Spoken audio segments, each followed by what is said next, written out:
I'm going to show you 6 easy 3-note chords called shell voicings that work great for jazz and blues, and I'm going to show you how you can play them anywhere on the fretboard. These are shell voicings, and as you can see, these chord shapes only have 3 notes each. They don't have open strings, so they're all movable, and we can get away with just playing 3 notes because we're playing only the most essential notes of the chord. The part of each chord is labeled. We're talking about the root, the third, the sixth, and the seventh, but we're really not going to go into the theory of that in this video. For now, the main thing to pay attention to is the root, which is the note that the chord is built on, and we're going to talk more about that in a minute. We have 3 types of chords here. We have the dominant seventh, otherwise just known as a 7th chord, the minor 7th, and major 6s, which are usually going to be labeled with a number 6 in your music. I did not include fingerings with these diagrams because you can finger them in different ways. So let's take a look at these chords. We have a dominant 7th shell voicing with a root on the 6th string, which you can play with fingers 2, 3, 4, or 1, 2, 3. Whichever way you play it, you want to make sure that the 5th string is muted, and you can usually do that by slightly touching the 5th string with whatever finger is playing on the 6th string. And you also want to make sure that the 2nd string is muted so that you get a nice clean chord. And you can usually mute the 2nd string with whatever finger happens to be playing the 3rd string. We also have a 5th string dominant 7th shape, which you can play with fingers 1, 2, 3, or fingers 2, 3, 4. You want to make sure the 6th string is either muted or you just don't strum it. And as with the other chord, you want to make sure you're muting the 2nd string just for a nice clean chord. So those are our dominant 7th shapes. Our minor 7th shapes, you can play with fingers 1, 2, 3. This is the 6th string shape.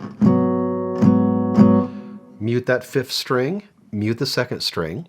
And our minor 7 shape built on the 5th string, that's usually fingered with fingers 1, 3, 4. Mute the 6th string or don't strum it, and also make sure that the 2nd string is muted. Then we have some major 6 chords, first built on the 6th string, so our 6th string major 6 shape, which you can play with fingers 2, 1, and 4, which is usually how I do it. You can also do fingers 2, 1, and 3. That's a little stretchier, but either way, as with the other 6th string shapes, make sure you are muting the 5th string and the 2nd string. And then our major 6 shape built on the 5th string, which I like to play with fingers 1 and 2, and 1 will just play the notes on the 3rd and 4th strings. And again, make sure you are either muting or not strumming the 6th string, and make sure you're muting the 2nd string as well, so the chords are nice and clean. The root is the note a chord is built on, and for the 6th string shape, the root is on the 6th string, and not surprisingly, the root is on the 5th string for the 5th string shape. To use these shapes, you need to know the names of the notes on the 5th and 6th strings, so you know where to place the root notes on the fretboard, and I'll show you what I mean. Let's say you have an A-flat 7 chord, and you want to play it with the root on the 6th string. So first of all, you'd need to find the A-flat on string 6, which is at the 4th fret, and then you would play your 6th string dominant 7th shape from that root. You could also play an A-flat 7 on the 5th string.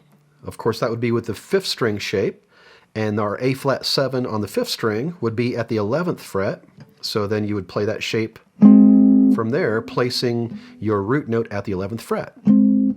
Let's do another one with a C minor 7. Let's say we want to do C minor 7 on the 5th string. So you'd find your C on the 5th string, which is at the 3rd fret. That's where you're going to place your root note for this 5th string minor 7 shape. And if you wanted to do a C minor 7 on the 6th string, you would use the 6th string shape, of course, and you would need to find your C for your root note on the 6th string, which is at the 8th fret. And then, of course, you would play that shape. I've already posted some videos on learning the fretboard, and I have a free PDF called Learning the Fretboard, so we're not going to go over all these notes right here. I will leave links for the videos and the PDF in the description in case you need it. Let's look at how you can use some of these shell voicings in chord progressions. Here's a standard B-flat blues progression, and we're going to play this with 7th chord shell voicings. If we start with the 6th string dominant 7 shape, we would want to place the root on the B-flat note, which is 6th string, 6th fret. From there, the E-flat 7 and F7 are both pretty close if we play the 5th string dominant 7 shapes. For the E-flat 7, we would place the 5th string shape with the root on the E-flat, 5th string, 6th fret. And for the F7, we play that same shape with the root on the F, which is on the 5th string, 8th fret, so just 2 frets higher. So all those chords are right there next to each other.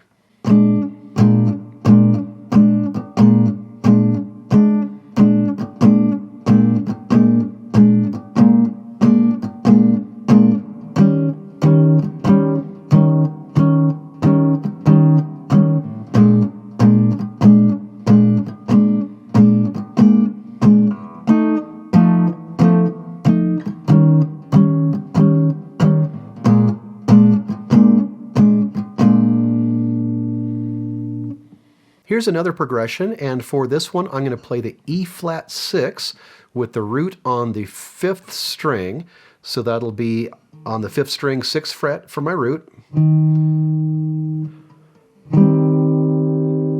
From there we want to try to group these chords as closely together as we can so we're not scooting all over the fretboard too much. I'm going to play the C minor with the root on the 6th string, 8th fret, so that'll be the 6th string minor 7 shape. From there, there's a really close F minor. That'll be on the 5th string, 8th fret. So we play our 5th string minor 7 shape with the root placed on that F at the 8th fret. Then we have a B flat very close to that F. That's at the 6th fret, 6th string. So that'll be with the 6th string dominant 7 shape for the B flat 7. And then we go back to that same E flat 6.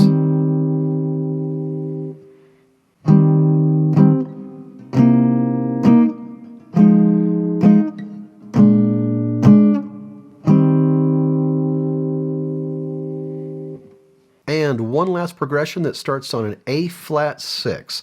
I'm going to play this A-flat 6 with the root on the 6th string, so that'll be with the 6th string major 6 shape, and the A-flat is at the 4th fret. From there, I'm going to play an F7, and I'm going to play that with the root at the 8th fret on the 5th string, so it'll be the 5th string dominant 7 shape. There's our B-flat very close to that F, 6th string, 6th fret, and that'll be with that minor 7 shape. And then we have an E-flat 7. There's a very close E-flat on the 5th string, 6th fret, and that'll be with the 5th string dominant 7 shape. And then we end on that same A-flat 6.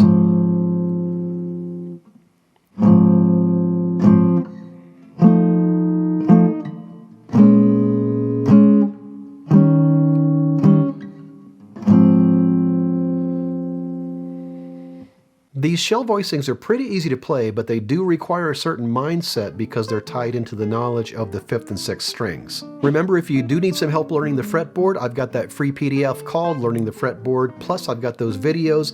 I'll put links for all that in the description. If you want to learn more shell voicings, I have another free PDF called Shell Voicings, and if you want to take a deep dive, maybe check out my book 3-Note Jazz Guitar Chords. I'll leave links for all that in the description. That's all for now. Thanks for watching, and I'll see you next time with more guitar tips.